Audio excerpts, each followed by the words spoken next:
Hello नमस्कार जय हिंद प्यारे साथियों, स्वागत है आप सभी का आज के करंट अफेयर के इस शो में। मैं आलोक आप सभी लोगों का बहुत बहुत स्वागत करता हूं, अभिनंदन करता हूं आज के 26 सितंबर 2024 के करंट अफेयर में, जहां पर आप लोगों को एमसीक्यू, आपके न्यूज आर्टिकल और आपका शानदार सा स्टैटिक जीके जो है वो यहाँ पर मिलता है। तो सभी लोग जल्दी जल्दी से क्लास से जुड़ जाएंगे और हम शुरू करेंगे आज की अपनी शानदार सी क्लास को। और एक बार आप सभी लोग जोरदार तरीके से शेयर करके क्लास को सब्सक्राइब कर लेंगे, चैनल को, और हम चलेंगे अपने पहले प्रश्न पर। पहला प्रश्न है बच्चा कि टाटा स्टील ने किस जगह पर अपनी सबसे बड़ी, यानी कि भारत की सबसे बड़ी ब्लास्ट फर्नेस जो है वो शुरू की है। इसका मतलब, फर्नेस का मतलब आप सबको पता होगा, भट्ठी होती है। तो जो लोग इसको पढ़े होंगे, लगभग लगभग जो केमिस्ट्री सब्जेक्ट होता है उसमें ये चीज आपको पढ़ने को मिलती है। जब जो मेटल्स होते हैं उनको उनके ओर से, अयस्क से अलग किया जाता है, तो वहां पर भट्टी की जरूरत पड़ती है। तो ये कौन सी भट्टी है? ये भारत की सबसे बड़ी है। ठीक है, तो ये आप याद रखना। और अगर कोई भी चीज भारत की, एशिया की, विश्व की सबसे बड़ी, सबसे छोटी, सबसे पहली ऐसी होती है तो वो इंपॉर्टेंट हो जाती है। तो ये इंपॉर्टेंट है, इसको आप यहाँ पर याद रखेंगे। क्लियर? तो कहां पर स्टार्ट की है बच्चा? वो कलिंग नगर में की है। ठीक है, कलिंग नगर पर टाटा ने अपनी सबसे बड़ी देश की ब्लास्ट फर्नेस, यानी कि जो ब्लास्ट भट्ठी होती है, उसको प्रारंभ किया है। पूरी न्यूज ये है कि यहां पर उड़ीसा के अंदर कलिंग नगर, आप लोगों ने पढ़ा होगा हिस्ट्री में, जब अशोक मौर्य साम्राज्य का राजा बना था तब उसने कलिंग पर आक्रमण किया था, है ना? क्लियर? कलिंग पर आक्रमण किया था। आप सभी लोग कमेंट में बताना कि अपने राज्याभिषेक के कौन से वर्ष अशोक ने कलिंग पर आक्रमण किया था। ठीक है, चलिए। उसके बाद यहाँ ये कहां पर स्थित है? उड़ीसा में। तो ये वही कलिंग है जो कलिंग नगर है जो पहले क्या था? प्राचीन इतिहास में कलिंग के नाम से जाना जाता था। यहां पर इसने क्या किया है? टाटा स्टील कंपनी ने भारत के सबसे बड़े ब्लास्ट फर्नेस का जो है वो अपना संचालन जो है वो प्रारंभ कर दिया है। क्लियर? और आपको जो याद रखना है वो बस यही इतना याद रखना है। ठीक है, चलिए आगे बढ़ेंगे अपने अगले क्वेश्चन पर। पूछा गया है कि भारत के किस हवाई अड्डे पर 2027 तक एयर ट्रेन, ठीक है, ये ईयर नहीं है, क्या है? Air train. ठीक है, मतलब हवाई जो ट्रेन है, जैसे आप लोगों ने जापान वगैरह में देखा होगा, तो चाइना में देखा होगा, तो एयर ट्रेन जो है वो शुरू हो जाएगी। ये किस हवाई अड्डे की बात की जा रही है बच्चा? 2027 तक। तो जो दिल्ली का इंदिरा गांधी इंटरनेशनल एयरपोर्ट है, जिसको हम आईजीआई बोलते हैं, ठीक है, इंदिरा गांधी इंटरनेशनल एयरपोर्ट, यहां पर बच्चा 2027 तक टारगेट किया गया है कि एयर ट्रेन जो है वो चलाई जाएगी। मतलब जो ट्रेन है वो ऐसा हवा में नहीं चलेगी, पटरियां होंगी, लेकिन आप लोगों ने मूवीज में और उसमें देखा होगा ट्रेन उल्टी होकर चलती है, मतलब पटरी ऊपर होती है, ट्रेन नीचे, तो वो वाली ट्रेन जो है यहाँ पर चलाई जाएगी। ठीक है, अब पूरी न्यूज क्या है ये भी जान लीजिए। तो इंदिरा गांधी जो है एयरपोर्ट 2027, यहाँ देखिए ये क्या है? ये पटरी गई हुई है और ये एक पॉड टाइप में ट्रेन जो है ये इस पर लटक कर जा रही है, तो यही होती है एयर ट्रेन। क्लियर? तो 2027 में ये अपनी पहली एयर ट्रेन सिस्टम जो है वो शुरू करेगा। ऑटोमेटेड पीपल मूवर 4 स्टेशनों के साथ 7.7 किलोमीटर की दूरी जो है वो तय करेगा। तो 7.7 किलोमीटर डिस्टेंस के लिए इसको पहले लाया जाएगा। ठीक, अभी क्या है? अभी बस जो है, बस सर्विस जो है वो इस काम को करती है। मतलब एक एक एयरपोर्ट से दूसरे एयरपोर्ट, मतलब कि एक तरह से एक जो जहां पर लोग बैठते हैं वहां से, जब जहाज जहां पर खड़ी होती है, रनवे जिसको बोल देते हैं। ठीक, देखिए दो चीज होता है, जब जहाज टेक ऑफ करने के लिए खड़ी होती है जहां पर, उसको रनवे बोलते हैं, और जब जहाज आके आराम करने के लिए जब खड़ी हो जाती है तो उसको हैंगर बोलते हैं। तो जब रनवे पर जब जहाज आके खड़ी होगी तो क्या करते हैं? बस से लोगों को ले जाया जाता है। उसकी जगह पर अब क्या किया जाएगा? 2027 से एयरपोर्ट्स का यूज जो है वो बेटा किया जाएगा। अब देखिए दिल्ली एयरपोर्ट के बारे में कुछ चीज जान लीजिए। हाल ही में नेट जीरो कार्बन एमिशन का दर्जा हासिल करने वाला ये देश का पहला एयरपोर्ट बन गया है। तो इसको आप पहला पॉइंट याद करेंगे, नेट जीरो एमिशन। ठीक है, ये आप लिख लेंगे पहला। दूसरा क्या है, इसको अभी क्या करना है, स्कोप 3 जो होता है, ठीक है, स्कोप 3 में इसने अपना लक्ष्य कब रखा है, 2050 तक। क्लियर, ये भी आप याद रखेंगे। एयरपोर्ट पर मानार्थ बस सेवा चलती है। ठीक, जो टर्मिनल्स के बीच में सेवा मतलब बस चलती है, जिसके जगह पर एयर ट्रेन का यूज किया जाएगा, उस बस का नाम क्या है, मानार्थ बस सेवा, जो हर 20 मिनट में टर्मिनल के बीच में चलती है। ठीक, इसका जो रनवे नंबर 4 है, ठीक है, सॉरी, जो रनवे नंबर 3 है, वो एशिया का सबसे बड़ा रनवे है। क्लियर, तो ये सारी चीजें हैं जो इंदिरा गांधी एयरपोर्ट के बारे में आपको जानना चाहिए। अगला सवाल है आपके पास कि विश्व फार्मासिस्ट दिवस पर ईयर मतलब हर साल कब मनाया जाता है। तो बच्चा ये मनाया जाता है 25 सितंबर को, और 25 को ही एक और दिवस मनाया जाता है, फेफड़ा दिवस। ठीक है, क्या मनाया जाता है, विश्व फेफड़ा दिवस आपका यहाँ पर मनाया जाता है। ठीक, क्लियर। चलिए, तो यहां पर आपसे क्या पूछा गया है, विश्व फार्मासिस्ट दिवस कब मनाया जाता है। तो आपको पता होगा कि जो मेडिकल रिप्रेजेंटेटिव होते हैं, जो मेडिकल स्टोर पे लोग होते हैं, वो फार्मासिस्ट होते हैं। ठीक है, तो इनके सम्मान के लिए हर साल 25 सितंबर को विश्व फार्मासिस्ट दिवस जो है वो मनाया जाता है।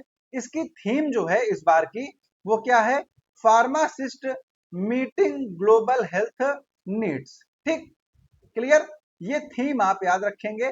वैसे वो इतना इंपॉर्टेंट है नहीं कि पूछा जाए आपसे, लेकिन फिर भी ध्यान में आप इसको रखेंगे। क्लियर, इसको WHO की एक संस्था है जिसका नाम है FIP।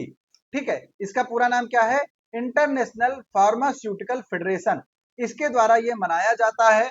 इसकी स्थापना जो है 1912 में हुई थी, और ये दिवस जो है वो 2009 से लगातार मनाया जा रहा है। तो ये सारी चीजें आप बच्चा नोट करते हुए चलेंगे। ठीक, चलिए, बहुत ही इंपॉर्टेंट जो है वो चीजें हैं, और एक बार सब्सक्राइब कर लीजिएगा जो भी लोग यहाँ पर जुड़ रहे होंगे।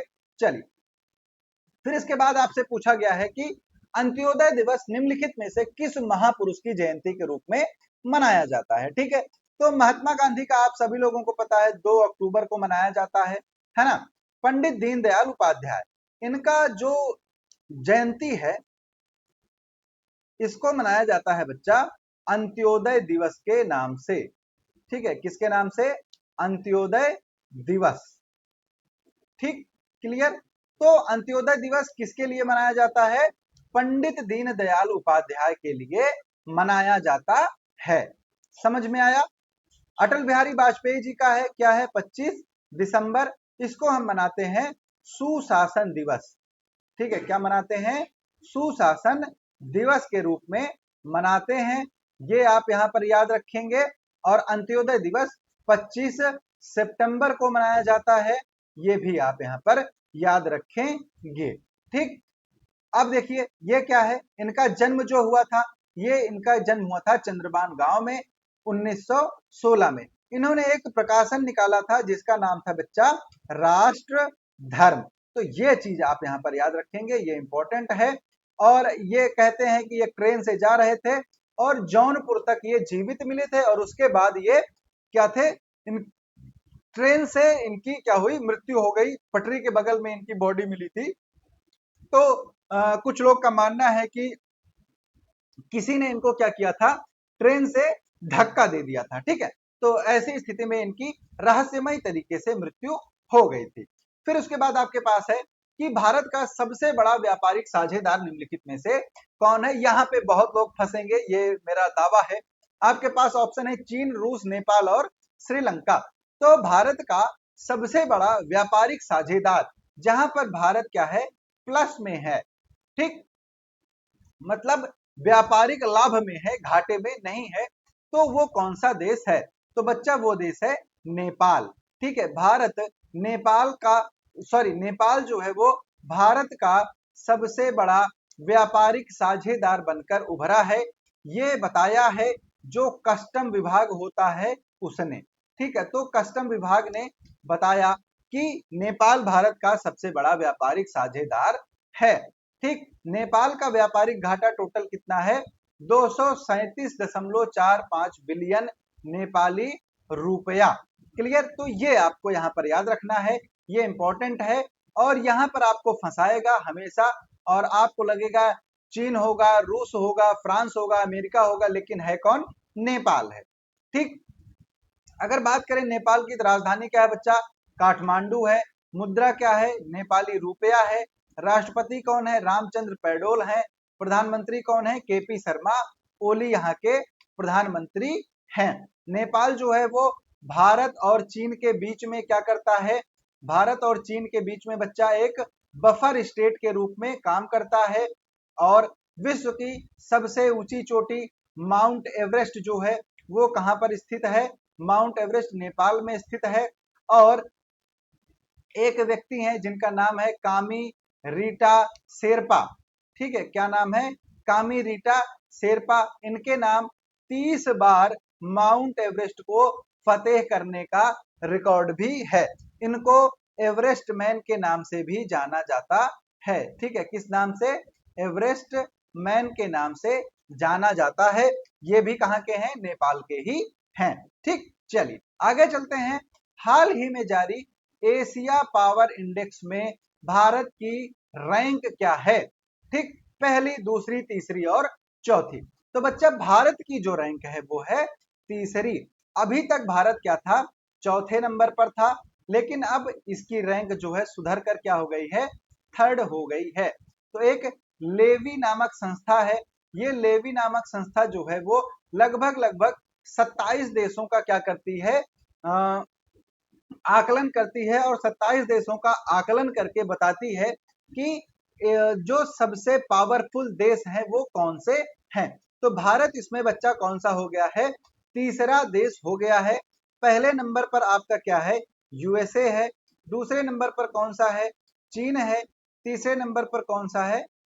इंडिया आ गई है। ठीक, अपना प्यारा भारत। चौथे नंबर पर जापान है। उसके बाद पांचवें पर ऑस्ट्रेलिया है और छठवें नंबर पर रूस जो है वो आता है। क्लियर, चलिए अब देखिए थोड़ा सा इसको देख लेंगे कि 2024 का जो एशिया पावर इंडेक्स है उसमें जापान को पीछे छोड़कर तीसरी सबसे बड़ी शक्ति जो है वो कौन बन गया? इंडिया बन गया है। लोवी इंस्टीट्यूट जो है वो एशिया पावर इंडेक्स को वार्षिक रूप से 27 देशों का आकलन करके निकालती है। इसकी शुरुआत जो हुई थी वो कब हुई थी? 2018 में हुई थी। क्लियर, ये सारी चीजें आप यहाँ पर याद रखेंगे। चलिए आगे बढ़े, आगे चलते हैं शानदार तरीके से। भारत का सबसे बड़ा हथियार आयातक देश कौन सा है? ठीक है, मतलब ऐसा देश जो भारत से सबसे ज्यादा हथियार जो है वो खरीदता है, ये कौन सा देश निकलकर सामने आया है? आपके पास ऑप्शन है इंडोनेशिया, फिलीपींस, आर्मेनिया और किर्गिस्तान। तो बच्चा जो यूरोपीय देश है आर्मेनिया, ठीक है, ये कहां पर स्थित है? तो आपको पता होगा ये एक पर्वत है काकेसस। ठीक है, काकेसस पर्वत पर एक देश है, पहाड़ी देश है, जिसका नाम है आर्मेनिया। ठीक, तो आर्मेनिया जो है ये भारत का सबसे बड़ा हथियार आयातक देश जो है वो निकलकर सामने आया है। ठीक, काकेसस पहाड़ी पर स्थित आर्मेनिया जो है वो भारत से हथियार खरीदने के मामले में सबसे बड़ा देश जो है वो बन गया है। क्लियर, देखिए कैसे इसने पिनाका जो एक भारत का जो रॉकेट सिस्टम है पिनाका, और एक एंटी एयरक्राफ्ट सिस्टम है जिसका नाम है आकाश, ये दो जो रॉकेट सिस्टम है, मिसाइल सिस्टम है, इसको खरीदा और इसको बहुत ही ज्यादा मात्रा में खरीदा और उसके बाद ये सबसे बड़ा आयातक बन गया। लगभग लगभग 600 मिलियन डॉलर के हथियार भारत से इसने खरीदे हैं। तो देखिए एक टाइम है, आप लोग सिप्री जानते होंगे, सिप्री की रिपोर्ट आती है 2024 की। ठीक, जब सिप्री की रिपोर्ट आती है तो भारत जो है वो सबसे बड़ा हथियार आयातक देश जो है इसके रूप में सामने निकलकर आता है। कि सबसे ज्यादा जो हथियार का आयात किया जाता है वो बच्चा किसके द्वारा किया जाता है? भारत के द्वारा किया जाता है। दूसरे नंबर पर है सऊदी अरबिया, ठीक है, और इसके बाद तीसरे नंबर पर आ जाता है आपका मिस्र। तो ये सारे देश हैं जो सबसे ज्यादा हथियार आयात करते हैं, लेकिन ऐसे में भारत जो है वो हथियार को निर्यात भी कर रहा है, ये बहुत बड़ी बात हो जाती है। तो 600 मिलियन डॉलर का निर्यात जो है वो भारत ने किया है, ठीक। उसके बाद 2022 में पहला विदेशी खरीदार के तौर पर 720 मिलियन का क्या किया था इसने? आकाश मिसाइल सिस्टम का ऑर्डर दिया था भारत को, ठीक है। तो दो मिसाइल जो है ये इंपॉर्टेंट हो जाती हैं।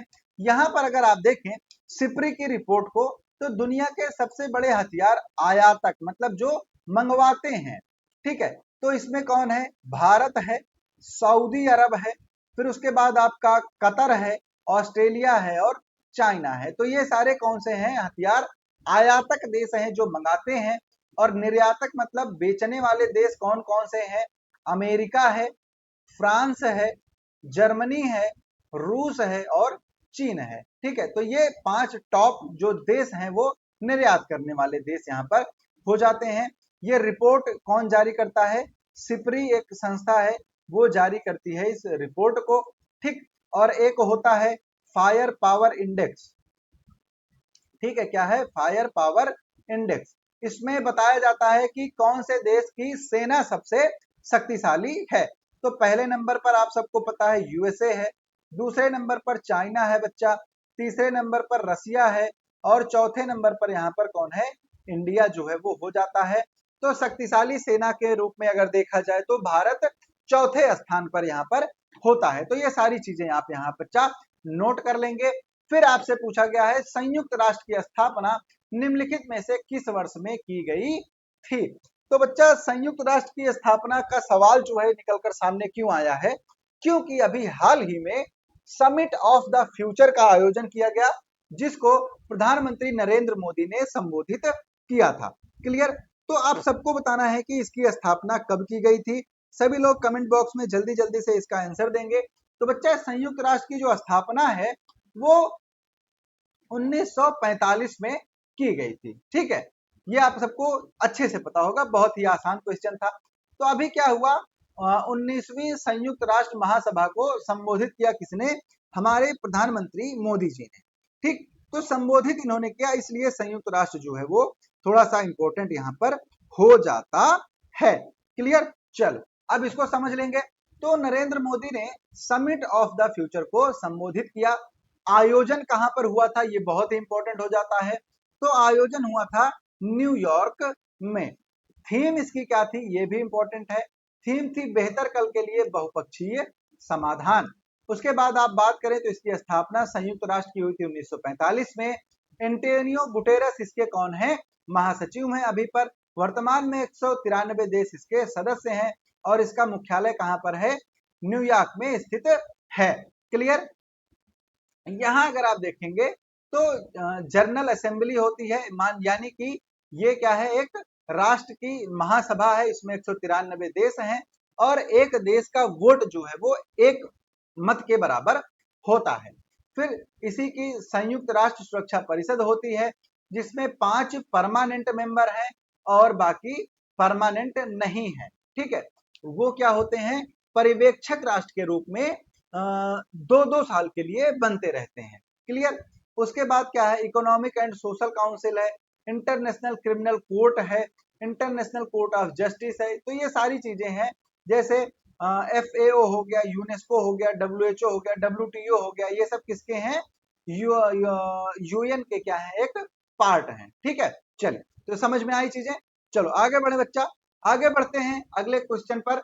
अगला क्या है कि मिजोरम के जो चीफ मिनिस्टर हैं इन्होंने एक योजना की जिसको हैंड होल्डिंग योजना बोला जाता है। तो देखिए सबसे इंपॉर्टेंट क्या है कि आपसे पूछा जाएगा हैंड होल्डिंग योजना जो है वो किस राज्य से संबंधित है? तो ये संबंधित है मिजोरम से, इसको आप याद रखेंगे, मिजोरम, ठीक। इस योजना में क्या है?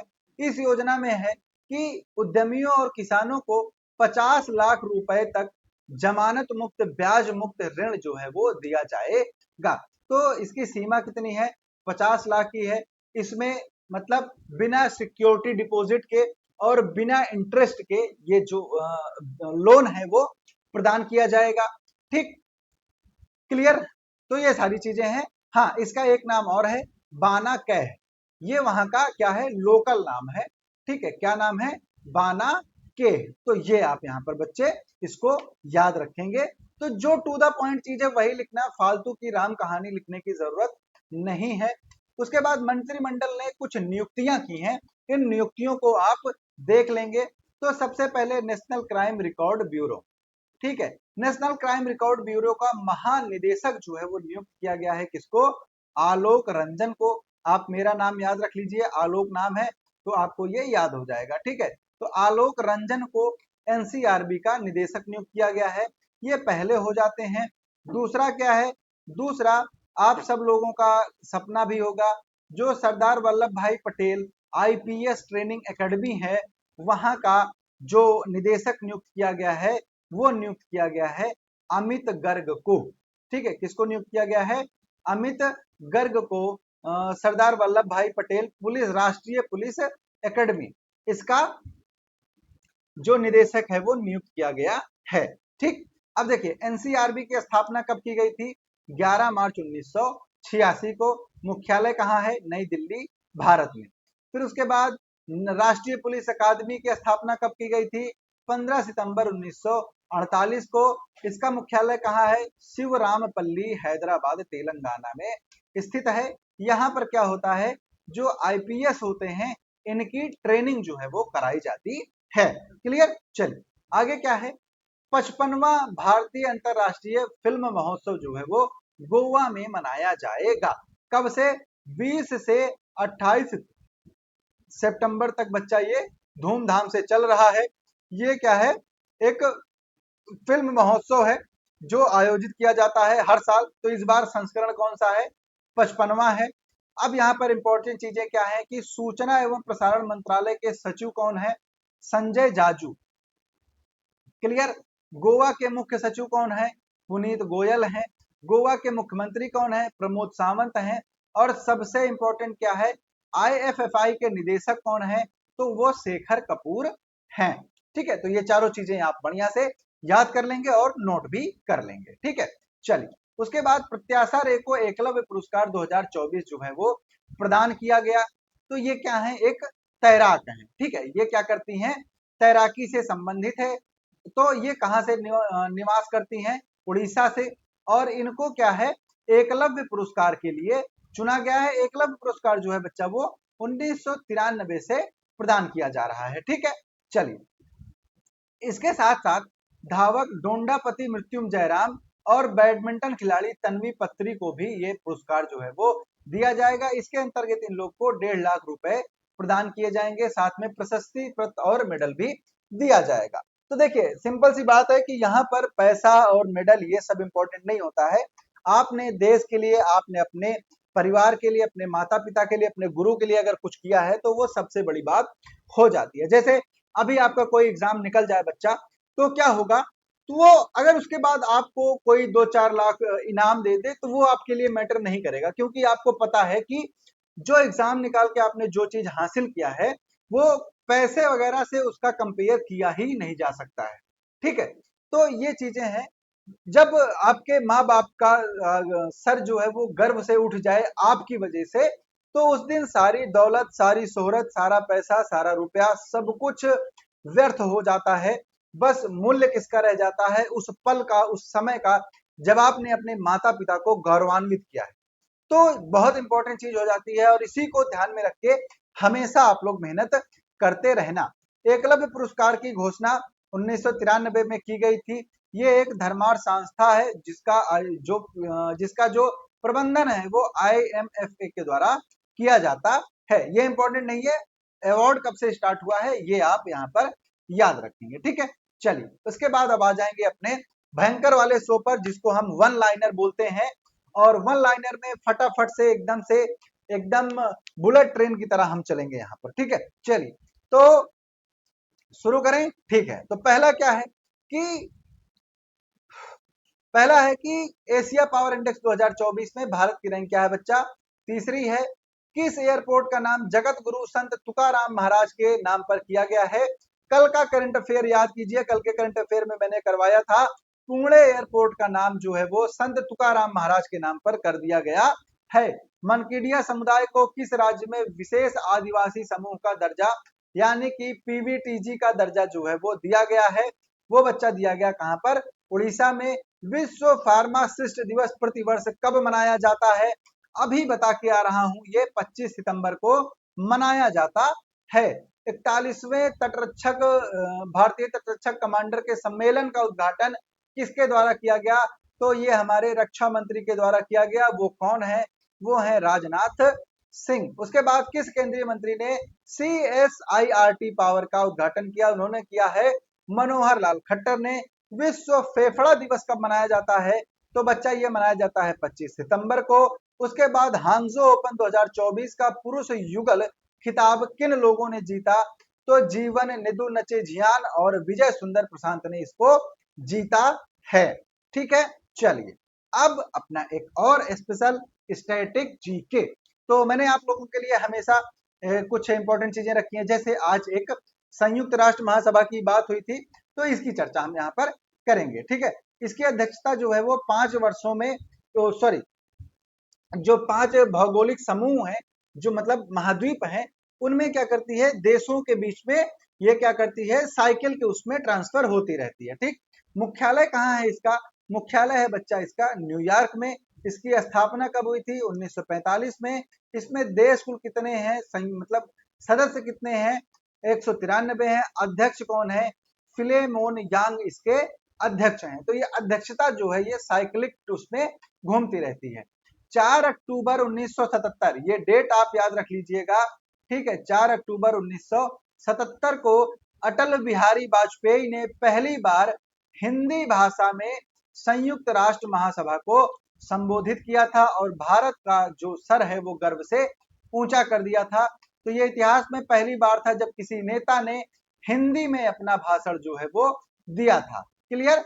और यहाँ पर इन्होंने परमाणु निशस्त्रीकरण और आतंकवाद जैसे मुद्दे जो है वो उठाए थे। तो ये इंपॉर्टेंट नहीं है, लेकिन पहली बार हिंदी में 4 अक्टूबर 1977 को बच्चा दिया था। क्लियर? चलिए अब आ जाइए थोड़ा सा और, जो भारत के महत्वपूर्ण पक्षी अभ्यारण्य हैं उनकी एक बार लिस्ट देख लेंगे, फटाफट से छटाछट से इसको करते हुए चले चलेंगे। ठीक है, तो ग्रेट इंडियन बस्टर्ड अभ्यारण्य कहां पर स्थित है?